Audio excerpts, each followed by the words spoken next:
もし何食わぬ顔で話しかけてきた見ず知らずの男があなたを殺したいと思っていたら、2023年9月10日、石川県白山市。夜11時に差し掛かろうという頃、ラブホテルの一室にインターフォンの音が鳴り響きました。その部屋で待っていた男、中村信之はすぐに立ち上がり、玄関ドアを開きます。はじめまして。訪ねてきたのは中村が頼んでいたデリヘル嬢。彼は県内の鉄工所で働いていたのですが、つい先日クビになってしまい、そのストレス発散のためにデリヘルを呼んだのです。どうぞ入って。女性を部屋に招き入れ、ソファーに座るよう促した中村。そしてソファーに腰掛けた女性が一瞬よそ見をしたその時、彼は肘掛けに忍ばせていた刃渡り19センチの刃物を取り出しました。何の恨みもないデリヘル嬢を突如めった刺しにした男の中に渦巻いていた異常な殺人衝動とは。積年の殺人計画を実行していたその男は、事件の何年も前から人を殺そうと考えていたんです。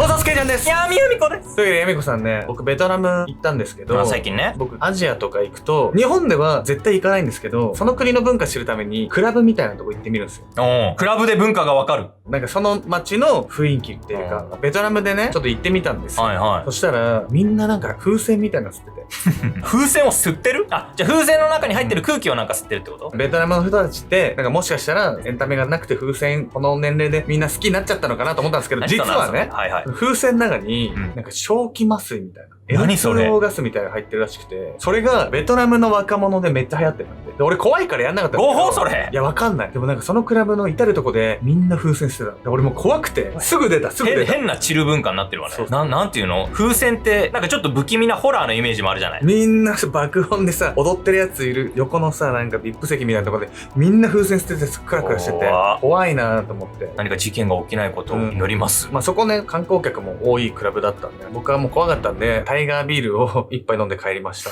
今回は石川県で起きた殺人事件をご紹介します。犯人の男はホテルへ呼び出したデリヘル嬢を突如めった刺しにしてしまうんです。何そのデリヘル嬢とその男性はなんか面識があったってこと？いきなりさ、知りもしないのにめった刺しなんかしないわよね。それが二人は全くの初対面なんです。犯人はかなりの危険思想の持ち主で、個人的恨みとはまた別の動機に動かされていたんです。事件当日、ラブホの客室清掃へ訪れた従業員は、そこで見るのもはばかられるような光景を見てしまうんです。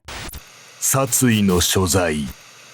2023年9月11日、石川県白山市。市内のラブホテルでは、一人の清掃員がチェックアウト済みのとある客室を訪れました。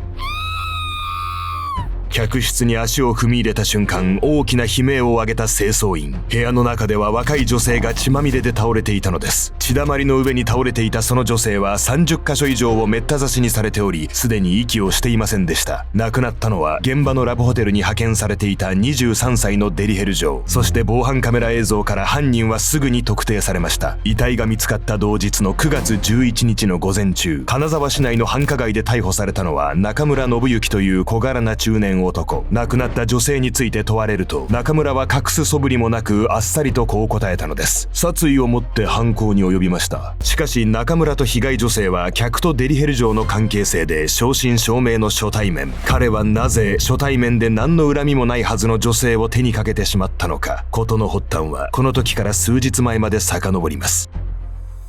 時は遡り、事件の数日前、自宅にいた中村は受話器を片手に深くため息を漏らしていました。次の出勤までに保険証を返却してください。留守電に入っていたのは勤務先の鉄工所からの保険証返却の催促。この数日前、お酒の飲み過ぎによる寝坊で欠勤した中村は以降仕事に行く気がなくなってしまい、何日も無断欠勤していました。その状況において保険証の返却を促すその電話は事実上の解雇通知に思えたのです。クソがもうどうでもいい。自暴自棄になった中村はそこからパチスロや飲食、ゲームの課金などで散財。現実逃避の末、気づけば財布の中身はわずか237円になってしまっていました。ここで彼はとある考えに行き着くのです。クソ、むしゃくしゃするな。ずっとやってみたかったし。若い女を殺すか。どういうこと？お金がなくなったからさ、人を殺すって、それ強盗殺人的な発想なわけ？そうじゃないんですよ。中村はね、仕事をクビになってむしゃくしゃしていたわけなんです。そうした状況において、人間は元の性格によらず暴力行為に走りやすいという仮説があるんです。ここで本日のメトラキーワード、フラストレーション攻撃仮説について。フラストレーション攻撃仮説とは、ドイツの心理学者ジョン・ダラードが提唱した心理学の概念。人間は元々の性格に関わらず、欲求不満に陥ると暴力や暴言などの攻撃行動を引き起こす可能性があるとするものです。例えばドイツのある中学校で、生徒たちが非常に礼儀正しく、授業態度も良いとされていたクラスに新任の教師が訪れた際のこと。その教師は全て一度しか説明を行わず、質問もできないという非常に難易度の高い授業を行いました。しばらく授業を受けるうち、真面目だった生徒たちはやる気を失い、前の方の席に座らなくなったり、授業をボイコットしたりするように、最終的には数人の生徒が教室のドアに電気ショックを仕掛け、教師を感電させる事件に発展。欲求不満の高まりによって、元は貧困法制だった生徒たちも何をしでかすかわからないということを示す事例となったのです。同じように中村も突然の解雇通知によって極度のストレスにさらされ、攻撃衝動が高まっていたと考えられます。いや、ストレスが溜まって、何かに対して攻撃的になるってことはよくある話だと誰しもあることだとは思うんだけどさ、いきなり殺人につながるのはおかしいでしょ。そうなんですよね。中村の失業っていうのは犯行のきっかけでしかなく、彼はね、本当はもっと前からね、そういう殺人をしたいっていうね、欲求があったんですよ。歪んだ願望。石川県白山市で暮らしていた中村は、両親が亡くなった後、弟と二人暮らしをしながら地元の鉄工所へ勤めていました。実のところ彼には暴力事件の前科があり、出所後に雇われたのがその職場。出所後の生活を不安に思っていた中村は、職にありつけたことに安堵していました。しかし、せっかく働き出したかと思えば、酒に酔っ払った状態で出勤したり、無断欠勤したりすることがたびたび。出勤すれば業務自体は淡々とこなしているように見えていましたが、それも見せかけだけでした。ある時、作業場で鉄製品を一心に研磨していた中村。彼が磨いていたそれは、自分が使用するための刃物でした。仕事中、中村が秘密裏に製作した刃物の数はなんと100本以上。刃物を繰り返し製作しては鶏肉で切れ味を試す。その行動もまた中村の殺人衝動の表れだったのでしょう。先ほども説明したように中村には犯罪歴がありますが、それも一度ではなく、彼はなんと前科11犯。小学校時代から万引きをしたり、同級生にコンパスの針を刺したりと、中村はそもそもの素行が最悪。大人になると窃盗や覚醒剤などに手を染め、悪行の限りを尽くしていた彼は、少しの懲役を経たくらいでは更生することなどなかったのです。これはもう何かさ、その人格的な重大な欠陥を持ってないと話がつかないようなレベルの話になってるわね。そうなんですよ。そして中村がね、犯した数ある犯罪の中でも、最もね、その殺人衝動が強固に現れたのが、2016年に懲役刑を下されるきっかけとなったある事件だったんです。2016年の某日、それは当時47歳だった中村が地元のパチンコ店を訪れた際のこと。あの店員かわいいな。中村が視線を送る先には19歳のアルバイト店員の女性が。彼はおもむろに女性に近づくとこう話しかけました。一目惚れした。一緒に飯でもどうだ。客と店員という立場上邪険には扱えず、女性はやんわりと中村の誘いを断りますが、その顔はあからさまに引きつっていました。しかし中村がここで空気を読んで引き下がるようなことはなく、彼は以降も店へ通うたびに女性をデートに誘ったのです。そうやって中村に付きまとわれるうち、耐えきれなくなった女性はある時、はっきりとこう告げました。もうやめてください。お店からお客様と個人的な付き合いはしないよう言われているんです。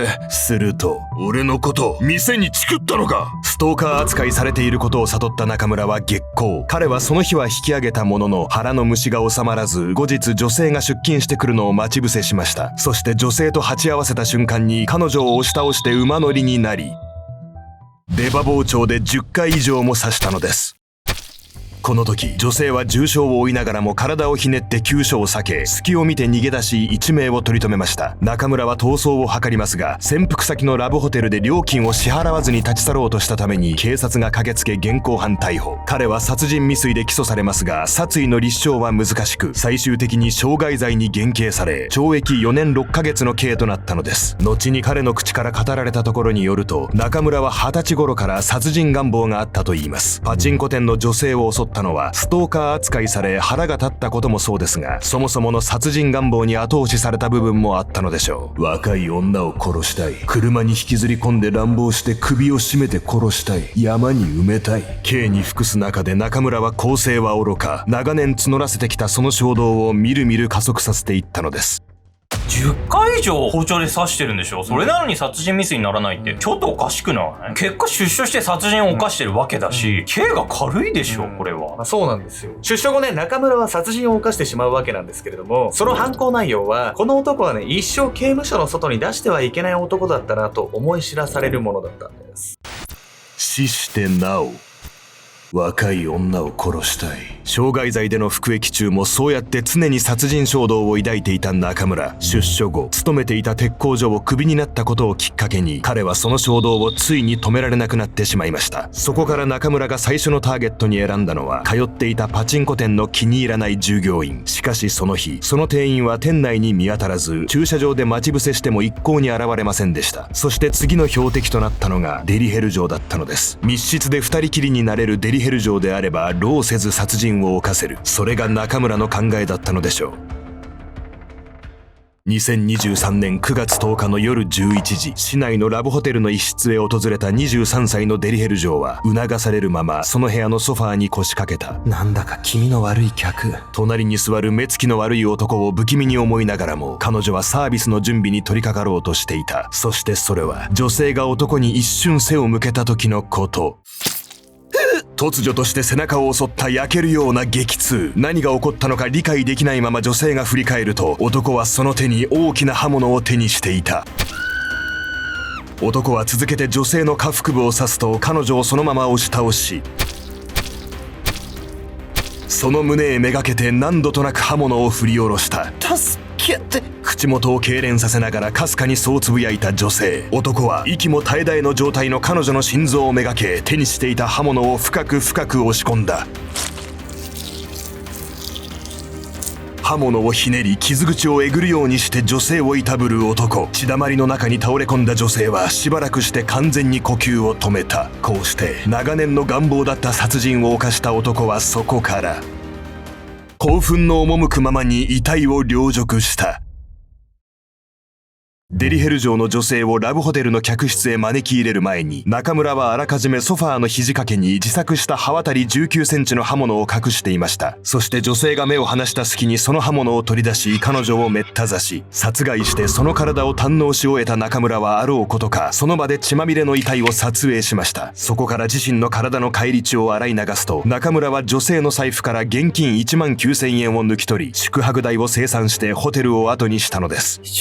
でも殺し方が残虐すぎて聞いてらんないわよ。しかも遺体に興奮するだなんてもうキモすぎてさ、どういうことこの男。こんな男がね、普通に街を歩いていたなんてね、本当に恐ろしいですよね。そして中村はデリヘル城の女性に対する犯行だけでは飽き足らなかったのです。ラブホテルを出た後、中村は金沢市の繁華街へ向かい、興奮冷めやらぬ様子で街行く人を見渡していました。まだ殺し足りねえ。彼の腰には先ほどデリヘル城の女性を殺めたばかりの刃物が。迎えた早朝4時過ぎ、中村は街角のベンチに座り、飲みに行った帰りの2人の女性と談笑していました。彼はその女性たちも標的として見ていたようですが、2人同時には殺害できないと断念し、そのままベンチで眠りについたのです。この約3時間後、ラブホテルでの殺人について捜査していた警察が中村を確保。事件はようやく収束に至りました。これ話しかけられた女性はさ、中村の素性を知ってめちゃくちゃゾッとしたんじゃない？早く逮捕されてなんか不幸中の幸いっていうか、まだよかったわよ。本当にここまで感情移入ができず、行動が理解できない人間ってのも珍しいですよね。逮捕後の言動からも、彼が犯行を一切悔いていないことがよくわかるんです。勾留期間中、中村は遺族に次のような手紙を送りました。ご遺族の私に対する怒りや苦しみ、娘さんを失った悲しみ、悔しさは大きいと思います。どんな言葉をもってしてもお詫びのしようもありません。本当に申し訳ありませんでした。しかしいざ裁判が始まり、被告人席でこの手紙について問われると、彼ははっきりとこう言い放ったのです。手紙？ああ、意味ねえもん書いたな。皆さんももうお察しの通り、中村が書いた遺族への手紙は弁護人に促されてのもの。本心としては謝罪の意思など一切なく、中村は次のように語っているのです。人を殺してさっぱりすっきりしたという気持ち、後悔なんてありません。さらに自分の将来について問われた際には、今後も人を殺してしまう可能性があるなどという発言も。事件から約1年後の2024年11月20日、金沢地裁は中村に対し懲役30年の判決を言い渡しました。その後の上告も中村自身が取り下げたために判決は確定。その間も彼は殺人に対する欲求だけを語り、結局被害者に対する謝罪を述べることは一度もなかったのです。犯罪者に課される刑は多くの場合、本人の更生を見越したものとなっていますが、残念なことに世の中には絶対に更生できない人間も存在します。そして犯罪を犯すまでではなくとも、人を陥れることに罪悪感を抱かない人間も。あなたには悪びれずに人を陥れる人間を見てゾッとした経験はありませんか？おっそっす。皆さんいつもね、アルゴメトリをご視聴いただきありがとうございます。改めてなんですけど、この度ね、恵比寿の西口ね、徒歩、5分ぐらい、日比谷線4番出口から10秒ぐらいですかね、のとこに、シーシャバーシュメルっていうね、店をね、オープンしたんで、ぜひね、皆さんね、ご来店いただければと思います。今まではですね、僕とヤミコさんとかね、実際公開収録でね、使わせていただいたりとかね、したんですけど、週に2、3ぐらいはね、僕はいますと、ヤミコさんはね、稀にいると噂されてるんですけど、ぜひね、この2人に会えた時にはね、声かけていただければと思います。今のところね、2、3割は視聴者さんなんですよ。で、声かけてくれて、一緒にね、写真を撮ったりとか、そういったこともできるんで、特に C 社好きな方とかね、C 社行ったことないよって人でもね、もちろんうちのメンバーが教えたりもできるんでね、ぜひね、来ていただければと思います。